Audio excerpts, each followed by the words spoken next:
All right, welcome to School Facilities and Operations. I'm Burke Jones, and I'm the host and creator of this podcast. And really, as I've been looking back over the last 11 episodes, I have gotten so much out of talking to everybody that I've had on here. Um, and I hope all of the listeners feel the same way. I feel like it's kind of like a mini MBA that we're experiencing as a group as we go through this. And so, basically, I have two different kinds of episodes. I talk about this every time, but I have one type of episode where I bring on another person in a role similar to mine at a K-12 school. And we just have a conversation about what's going on in their lives, what's getting them excited to come to work every morning, and just end up getting a lot of new ideas and good sharing that comes out of those episodes. And then the other type is normally I bring on like a trade partner, say it's a roofer or a pavement guy, and we really deep dive into what's the information that we need to know as facilities directors to get at that to do those types of projects from where we sit. Along those lines, today I have Ginger Locke. She is the associate professor of EMS professions at Austin Community College. And I know you guys might be wondering, well, an associate professor of EMS professions like paramedics and stuff. So I thought I better do a little bit more. So first of all, Jennifer or Ginger, thank you for joining us today. It's great to be here. I'm excited to talk about what we're going to talk about. I try to talk about it regularly just to keep up my own fluency. So thanks for letting me. Well, fantastic. So I have a little bit of I'm a little starstruck today because Ginger has a podcast that I've listened to for several years called Medic Mindset. And I mean, I listen to a lot of podcasts, but you guys are probably like, why would you listen to one about medics? Well, my son's a paramedic, and he told me about Ginger's podcast several years ago. And so I started listening because it gives me something to talk about with him. Half the episodes I can only understand about, a third of the medical stuff, but it's a fascinating insight into not only treatment, but also just kind of the mind of medics and their lives that they lead. And so when I see a new episode drop from Ginger, I'm always listening to it because she's a fantastic educator and a great podcast host. But she did an episode on feedback. And I was instantly attracted to it because I think that in our departments as operations and facilities, it's one thing that we really struggle with. So, Ginger, maybe give us a little bit of background on you, what you do day to day, and then maybe something fun about yourself that we don't, that we can't read about on LinkedIn. All right, sure. So I'm on the faculty at Austin Community College's EMS profession. So I teach adult learners who basically have decided they want to become paramedics, and we get 2 years with them. So I kind of get that opportunity to have that relationship over a long period of time. So I think that translates to the workplace because as you think about people that you work with, these are long-term relationships, right? These aren't just like you see them for a day and it's over. Um, I started the podcast about 7 years ago, and feedback came up maybe 2 or 3 years ago because I attended a course and heard someone else talking about it, and I really was hearing things that I was doing wrong. And I had been teaching for about 10 years at that point. And, I think we teach how we were taught, we parent how we were parented. We don't really get like formal instruction on how to do a lot of these things. And I think it's a really nuanced conversation between two adults, particularly. I think we know how to like teach younger kids, maybe, but when two adults are giving each other feedback, it's a conversation that most people shy away from because they just haven't seen it modeled well or have never really dug into some of the I don't want to call it science, but some of the things that are well known, of how to navigate those conversations.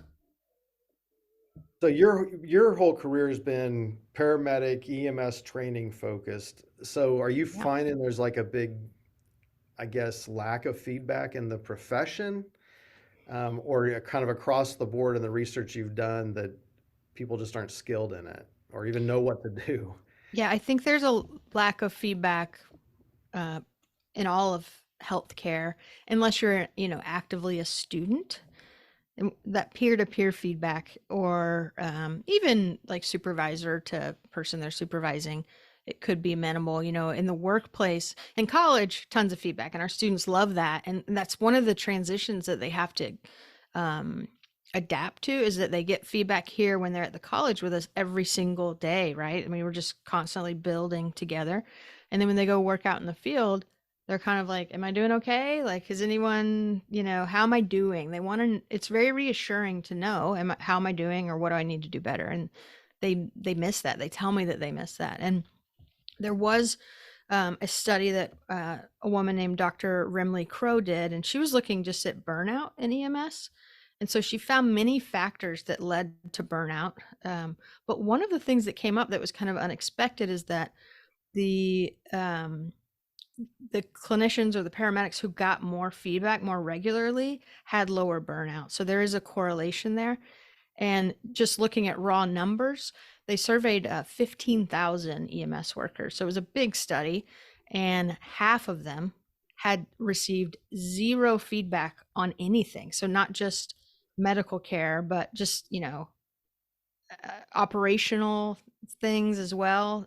So for, in the 30 days prior of when they were surveyed, they had received zero kind of constructive or um, appreciation or any type of feedback. And so Right. her kind of thesis, or my thesis, has been that if we can, I think the obstacle to them getting that is that these are difficult conversations that people shy away from. I think you're right. I mean, I bet if you surveyed our people, whether Hmm. it's our custodians, our maintenance guys, our cooks, our transportation, bus drivers, bus aides, I bet the numbers would be lower than that. Hmm. Or if they received feedback, it was negative only. Hmm. Right. Um, so I don't think it's much different in any type of work environment, quite honestly. I think you're probably right. Because I think in my mind, when I think feedback, I I mean, we have the formal evaluations we Hmm. do once a year. And then the other type of feedback that, at least at my role, that I typically become involved in is difficult conversations, like somebody's in trouble or we're investigating a situation that happened, um, that are not positive feedback. Like people don't typically learn from those, they don't learn much from that, or it's a mandated education type of Hmm. conversation. Um, I think so to yeah, I give, I think to give I call it appreciation or positive feedback, or to tell someone, even if it's something really minute, like you're doing this procedure well, keep doing it that way. Um, that's so rare that anyone would say that, because our brains just see, oh, they're doing it right, moving on. Like there's nothing I need to address. But telling people very specific feedback about what they're doing correctly just encourages them to continue doing it, and they may not even know um, that they're doing it well. And right. so to give that type of positive feedback, it takes just a lot of intentionality. So I do it with my students, where I'm like, today I want to like purposefully build that relationship, build that emotional bank with the students, because maybe I know I'm going to have to give negative feedback at some point, right? I know it's coming. Right. And so just intentionally, when I catch them doing something well, tell them. And they're always like, sometimes they'll look at me and they're like, but what? Right? They've just not had a lot of that in their life, where people just tell them, you did that well, like this step, and then you did this step, and that's correct. And then that's the end of it. They're kind of like, and what comes next?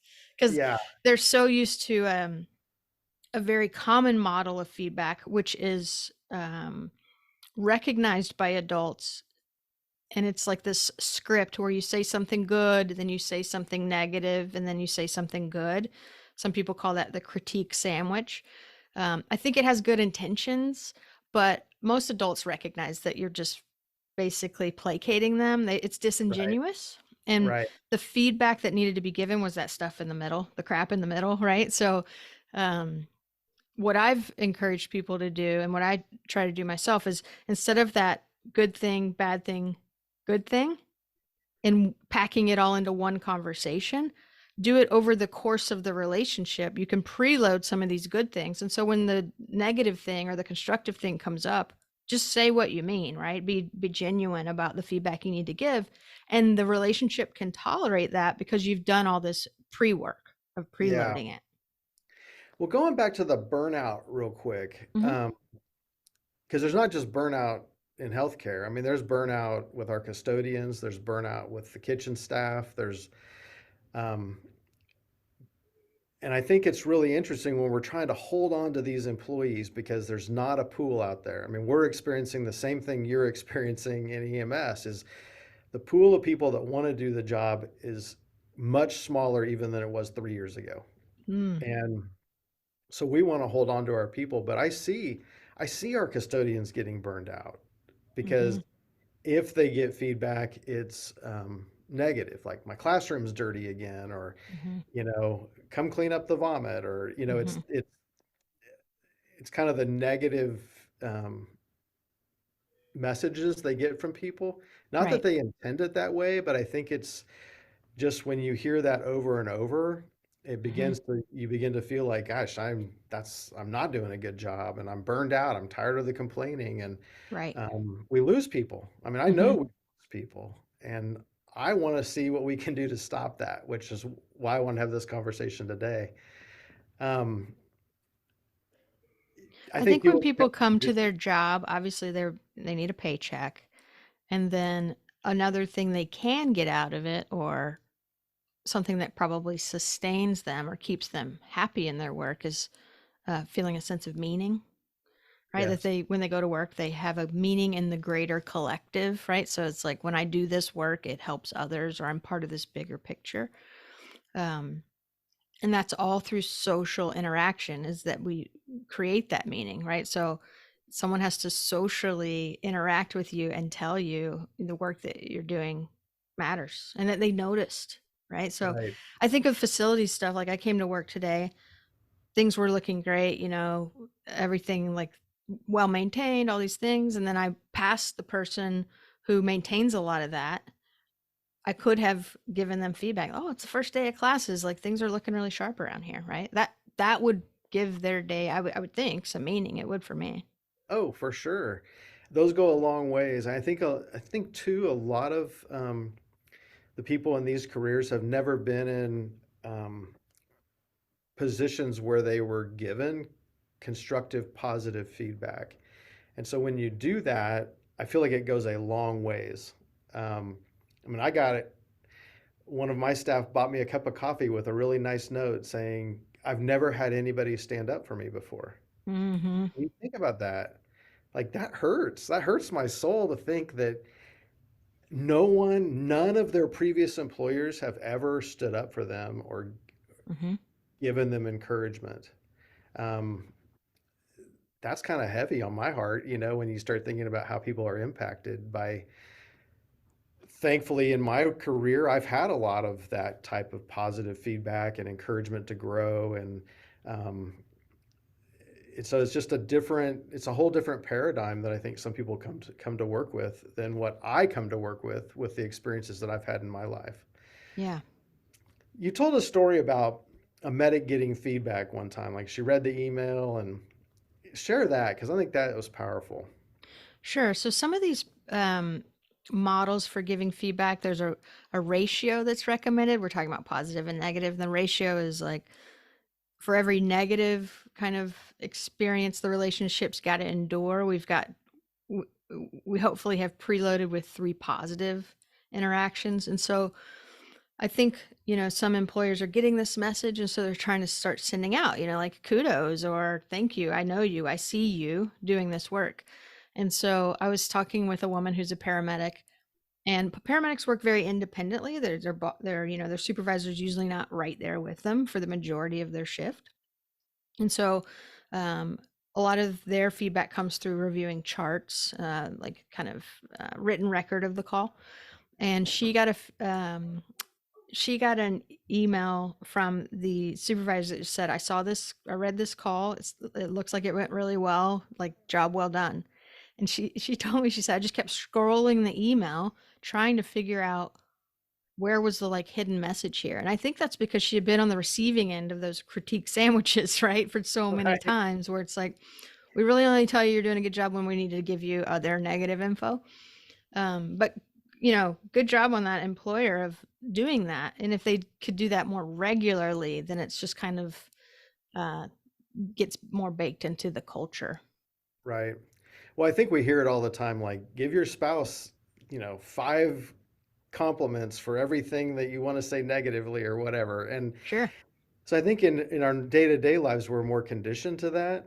Hmm. We want to have good relationship with friends and with spouses and everything, but at work, sometimes it feels like it just has to be more, I don't know, Well, I think formal. you're like you're goal driven, and so you're trying to get to complete a task, and so you're just kind of looking at it from that frame of what conversations do I need to have to get this done or fix things, right? Putting out fires, so to speak. So it does take a lot of intentionality to also like open up your frame to appreciate. And I mean, that's gratitude, right? So the person giving that feedback also gets to experience the feeling of gratitude, which is definitely with science linked to happiness. We know this. Yes. So, okay, so help us, let's talk about some of the different types of feedbacks because I need some specifics like to help me understand and be intentional about what I need to do. So, what are some of the different, I guess, interactions we can have or opportunities to provide feedback? So really straightforward feedback is when someone is doing a skill or a task that is like what I call psychomotor, meaning there's steps or tools that you're using or a technique that they need to get feedback on. And the best way to give feedback on that is just to have a coach by their side. So an expert or somebody who's really good at it, provide some instruction, maybe a little demonstration, and then they're there to coach them through it as they're doing it themselves. And as you're learning new skills like that, we teach a lot of things like this in EMS, right? How to start an IV or do different skills. It's important to give very prompt feedback. So you wouldn't want to just at the end, after they've completed this task, tell them what they did wrong throughout that process. You want to stop them, give them very prompt feedback, have them do it well, and so they develop this muscle memory. So, in our world, I could see that happening like with a custodian. Let's say we have a new custodian or we're teaching a new method of cleaning a restroom. Like we have very specific tools that are engineered for their safety Hmm. and also to do a very good job at cleaning the toilet. Let's just break Right. it down to that. But we have a brush that is long enough, you don't have to bend over. Mm, It's very stiff, so it does a very good job of cleaning. Um, so we've taught the skill, then they're doing the skill, and it would be a matter of okay, I think you could stand up straighter with this right. tool because it's long, because we want to save your back. So it would be Right. standing right next to them, Yeah. coaching and directing as we see things as it happens. Yeah, and as you're talking, I'm realizing like a lot of your stuff is about safety, right? Personal safety, and so it's really, really important. And so anything safety issues, we always talk about that it needs to be very prompt, you know, quick feedback. But remember, as they're doing the skill, they're doing a lot of things correctly. And so you can also give them feedback about that. So when a new learner is learning how to start an IV, for example, you'll often hear me saying, "Yep, mm-hmm," like that, right? So they get like this kind of reassuring, "Yep, yep, yep," on the right track. And so when it comes time for me to tell them, "Nope, wait, stop," it's not abrupt because they've kind of been hearing this like running monologue from me. Right. Um, versus like quiet, quiet, quiet. Wait, that's kind of abrupt. So that I know that's really kind of nuanced or like minutia that we're into, but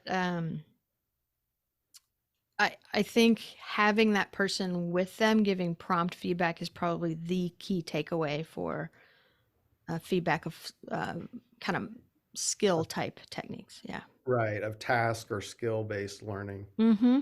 Because we do quite a bit of that. In fact, I mean, we're doing more with some new programs we've initiated here because we're implementing some new cleaning processes Mm-hmm. and it's based on keeping them safe, but also having the school be cleaner because we know that that directly impacts the ability of our students to learn.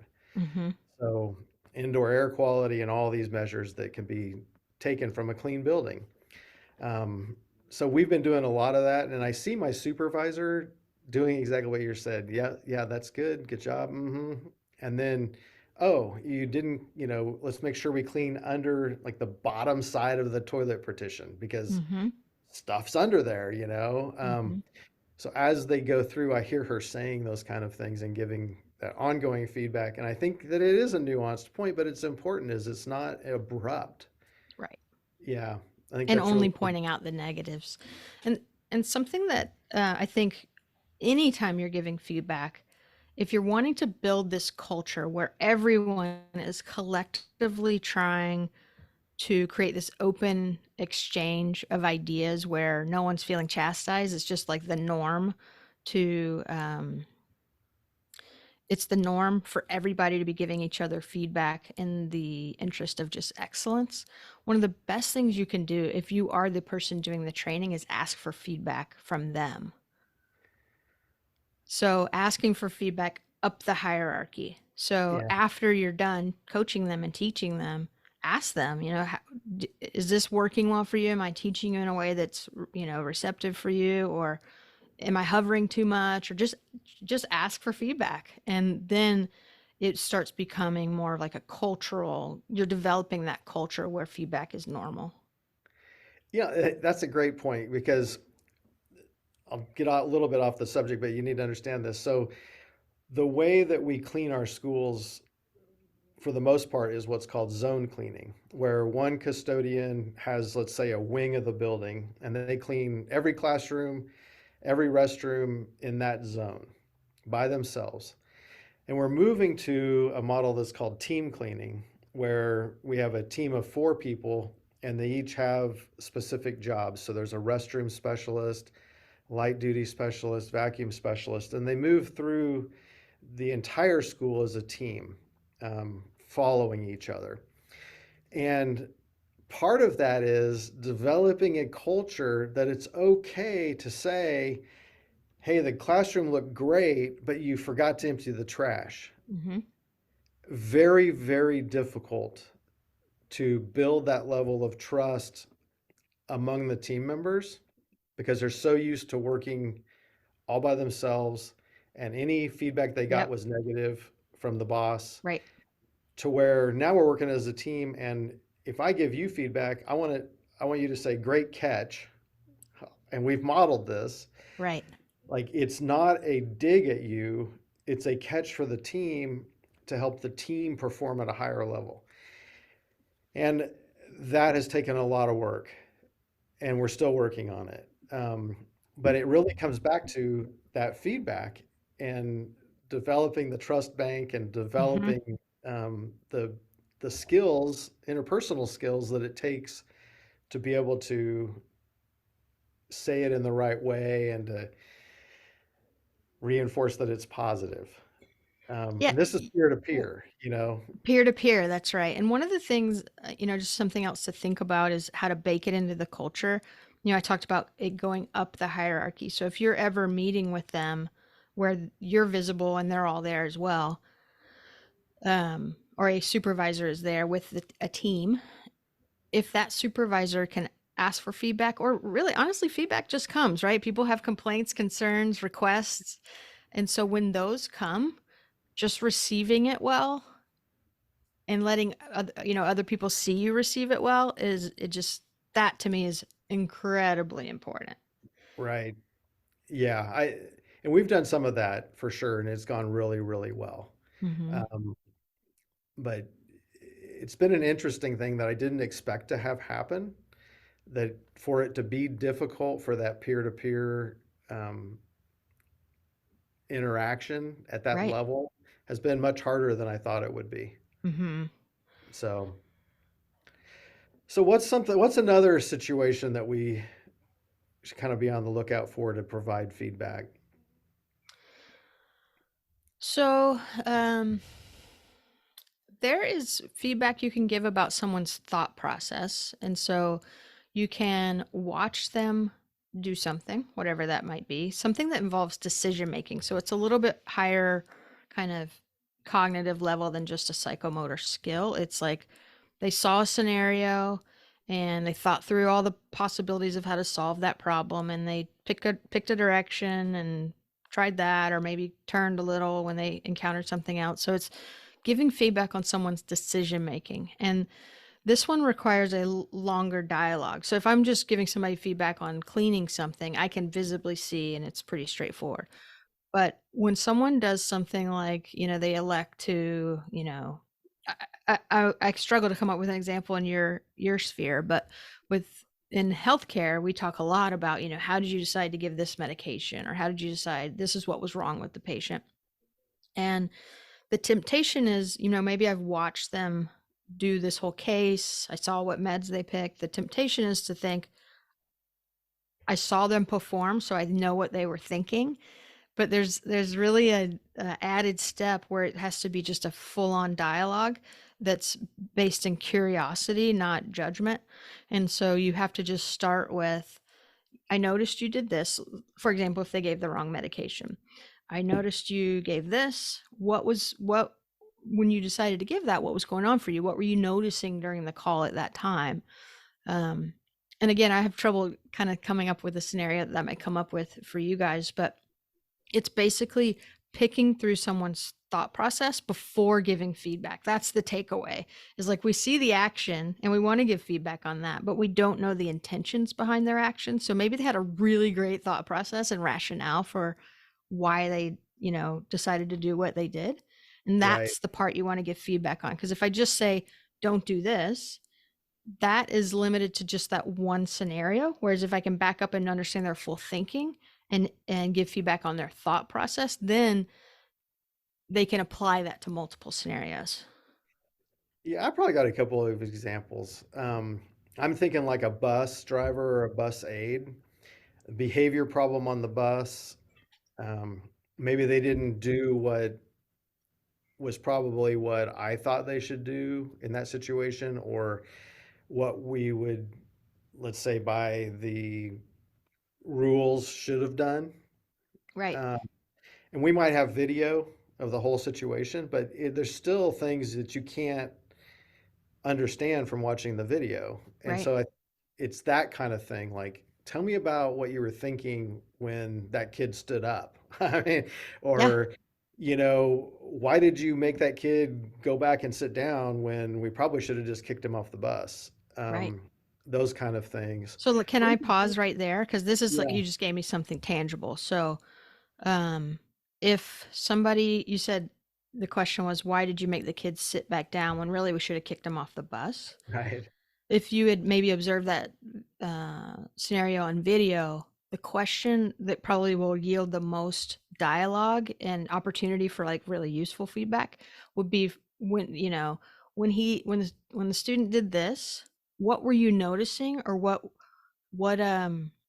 what all was going through your mind during that time, like how and it just opens it up. So rather than saying why, people, for some reason, we get set back when somebody uses the word why did you do this, because it sounds accusatory, I guess. I don't know Right. why, like explain yourself, versus I'm really curious, I noticed you did this, what was happening for you during that time, right? It's a little different.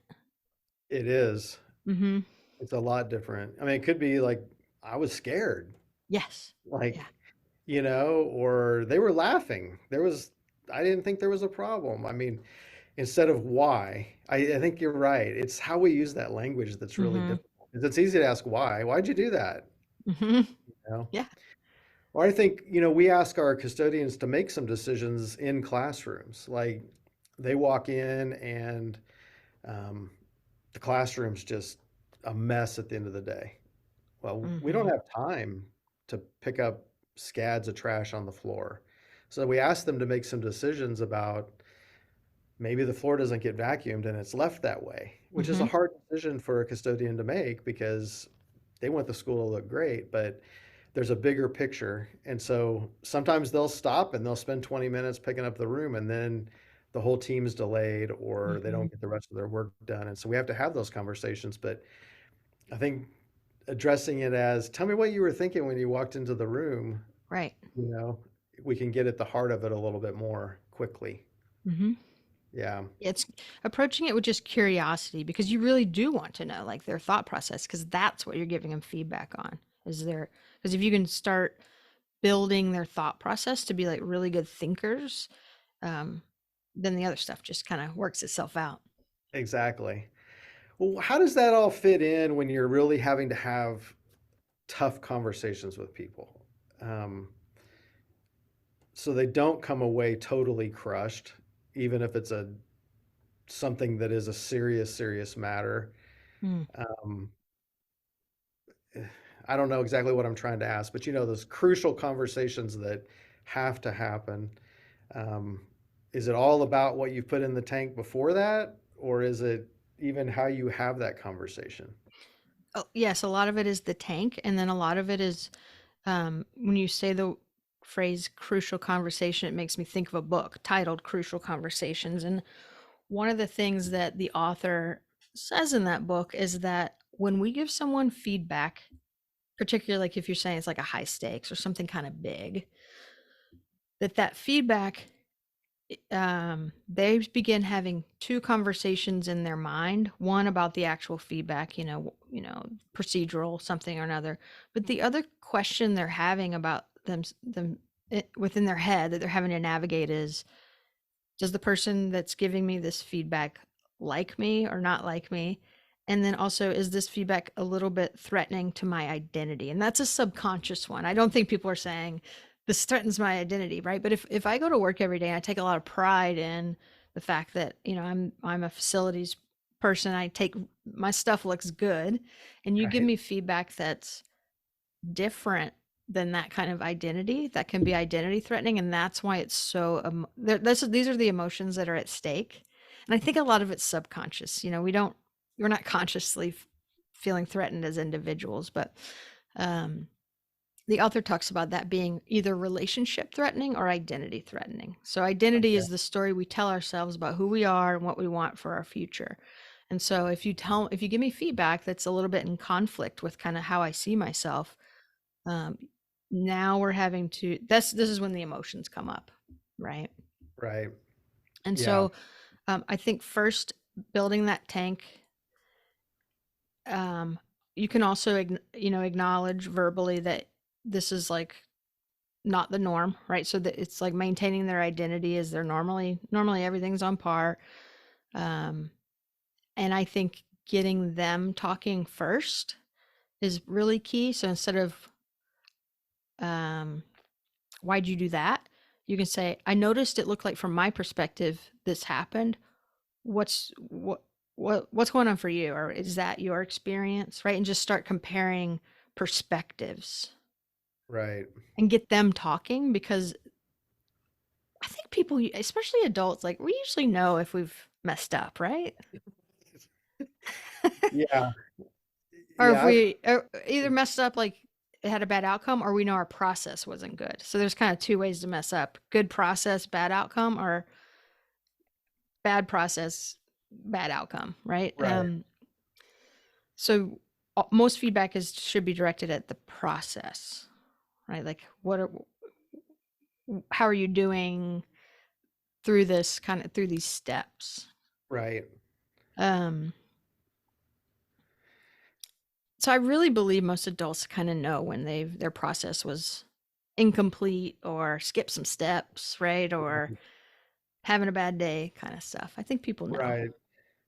I think too, for me, the experience I've had is those really tough conversations, like with people that I would consider like friends at work.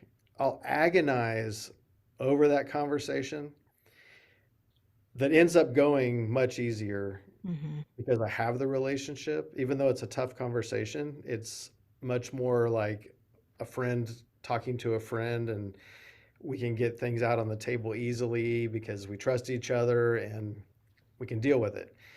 Then there's the other kind where I don't really know the person, but Hmm. because of my role, I have to do it. I tend to not agonize over that. Hmm. Um, I'm like, I don't spend nights worrying about it as I'm going to sleep. Yep. and it's just much more fact based. This is what you need to do. And I think Hmm. maybe on some of those where I don't know the person as well, I still need to back up and maybe spend a little bit more time in conversation with them at the beginning. I think You so. I know, think of like our students when they first come into the program. For the first couple of weeks, I'm even if I see things, like maybe inappropriate kind of cultural things, like where they're not following kind of our social norms here in the department with like clothing or who knows what, right? Cussing or something. I just leave them alone. First couple of weeks, I smile at them a lot. I tell them I'm glad they picked this career. I like try to give them lots and lots of positivity up front because I know it's coming. The other stuff. And it's not disingenuous. All the things I'm saying are genuine. I'm just holding back that feedback until it's well timed or better timed, I guess, so they can right, really hear me. right, It's interesting you're saying the people that you have the closer relationship with, those are the ones you agonize over because that's what that book says. Like these conversations, we fear that they can be relationship threatening. right, right. Sounds like I need to read that book. I liked it. It's not just for the workplace, it's personal life too. Yeah, yeah. Yeah. I've heard a couple other people talk about that book here at work, so I probably need to grab it. And Mhm. um, I've watched some people that are more skilled at me than me who have taken classes based on that book, and it definitely makes a difference on how the conversation flows. Mhm. I'll grab it. I'm reading 10 pages a day this year. So, Hey, congrats. yeah, at least. Sometimes I read 12, but it has made me, and now I'm starting to look, well, I want to read that book. I think I'll be able to get that in this year. So, and Mhm. I know you're a huge reader. I want to be a reader, and so I'm trying to make notes on books I want to read and hold Yeah, myself accountable to read a little bit every day. do it. So, And if you're not enjoying it, put it away. That's kind of one of my tips. Is like I think sometimes people think they're not readers because they read a really not so good book and they just like agonize through it slowly. I am quick to put away a bad book. That's for sure. really, Yeah, okay. if it's not helpful or I'm not enjoying it, I just move on. There's so many books. That's good to know because I always feel like, well, gosh, paid $20. I'm going to read this. Maybe it'll get better. But yeah, there's reached the point where you're just like, why am I wasting my time on this? Other than I feel like I need to read the whole thing. Mhm. Well, what else about feedback do you think would be important for us to share today? I think maybe just to highlight some of the key stuff. So, being specific in your feedback is important. So, it's very clear you're not talking about them as a whole person. You're just talking about like this one discrete little behavior or action. We talked about the importance, I can't overstate the importance of asking for feedback up the hierarchy or from your peers. So if you know you're going to have to give your peers feedback, just ask for it in advance, right? Like just go into work asking, how am I doing with this specific thing? Or is there anything I can do differently when we're doing this, right? That probably is the most important thing to build a culture of healthy feedback, I think. Yeah. Ask I for think it. for me, like I have four supervisors that are, report to me, and I think we're pretty good about giving each other feedback because I think Mhm. there's a level of trust there. Um, I think it just gets harder from that point on because they have a lot more employees. It's hard to have that level of relationship with everybody. So I think though some of these things we've talked about though would be good to share with them of like, you know, like give verbal feedback even if you're just watching somebody do something. Mhm. Yeah, that's good. Good job, or uh-huh, yeah. Yeah. And have them, those people you're talking about, ask for upward feedback publicly or in Yes. little small groups or something, or even one on one. That to me is unlocks a lot. You'd be surprised. So I have students give me feedback on, how I ran a certain class or how things are going in the classroom. And I have to remind myself, ooh, I need to receive this well or like really hear them or, not get defensive because then soon I'm going to be giving them feedback. But kind Right. of but it's tied to my identity. I'm a classroom teacher. I want it to be good. I believe I'm good. I want it to be good tomorrow. And so when they give me feedback that's in conflict with that, my first kind of feeling is like, that doesn't feel good. Um, So you remind yourself it's not they're not attacking your identity, even though it yeah, feels like, yeah, yeah. Well, I think this has been fantastic. I've taken a lot away from it and I can't wait to go try some things. cool. Well, thanks for having me on. This was really fun. I appreciate Well, it. I really appreciate you taking the time to like jump over to a whole nother world. And like I say, I love what you do and just how you get people talking on your podcasts. And so I'll keep listening. Thanks a lot. I appreciate it. So I have three questions I ask everybody at the end. Okay. Okay.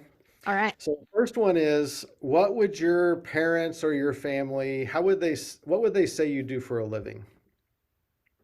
How would they tell their friends what you do for a living?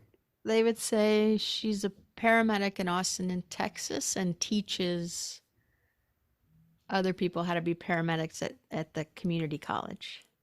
That's what you do, I guess. Yeah. That's a good way to describe it. Are you a digital planner or paper planner person? Calendar? Are we talking calendar or planning? I think planning. Paper. Pen and Yeah. paper. Yellow pad or just kind of a It's notebook. it's a little spiral bound notebook, just lists and um, Parker Jotter pen. Yeah. Nice. Yep. Nice. And the final question is, when do you get your best work done? I actually know this. So you're gonna laugh because it's a time frame. It's from 10 to noon every day. So I figured out when my peak kind of focus was because I edit podcasts and so I could or I do interviews like this. And so I figured out really quickly at the end of the day like I can't get a lot done. Too early in the morning can't get a lot done. So I figured out there's this little golden time, 10 to noon. If you ping me during that time, you're going to get like a lot from me during that time. Nice. Well, hey, we're in that time frame right there. Yeah. So This is the we're best I putting, got then. there you go. There you go. Well, I think the work you're doing is incredible. I know from having a son what it means to have a great teacher in that field of paramedicine and EMS, and so keep on it. I will. I'm fascinated by everything you're involved with and all the learning you keep doing and the teaching you're doing. So much appreciated from all of us public members who rely on the ambulance to show up when you dial 911. So You thank you got for it. that. Yeah, and I hope you don't mind me taking a second to, I know you're mostly in schools, right? I think is kind of who your Right. audience is. But obviously, the um, during the pandemic, all of the teams that came through and decontaminated rooms and kept things clean, they were absolutely an essential and kind of, I imagine a lot of people in that industry feel kind of invisible, right? They're just kind of part of the fabric or maybe the furniture, they're just kind of there and we trust that they're there. Um, but I have thought at length, and so have a lot of paramedics and nurses and doctors about the importance of their diligent and like careful work during the Yeah. pandemic. Well, thank you. I Yeah. think a lot of them did definitely felt valued for the first, Hmm. like really for the first time ever and noticed. I think with facilities across the board, we're kind of this group of people like behind the curtain, like pulling all the strings and no one, unless your air conditioner doesn't work, like that's the feedback we get. Like it's hot in here, but they don't know about the 1,000 times that we tweaked something that kept you comfortable. Yep. So the pandemic really elevated all of our custodial stuff and our HVAC guys. Hmm. Hmm. All of that really came to the forefront during that time period, and um, I think everybody really felt valued. So thank you for the compliment and Yeah, the of course. notes. Well, thanks so much for spending the time with us. If anybody has any other questions, is kind of the best way to grab you LinkedIn or some other way. Yeah, you can just email me, ginger at medicmindset.com, and I'll email you back. I read everything. Sounds good. All Well, right. if anybody else out there has kids or relatives that are in the EMS world, Ginger's podcast is a great listen, and it will give you lots of things to ask your family member about when you talk to them. So, thanks for that, and just really appreciate you being with us. My pleasure. Have a good week. All right. You too.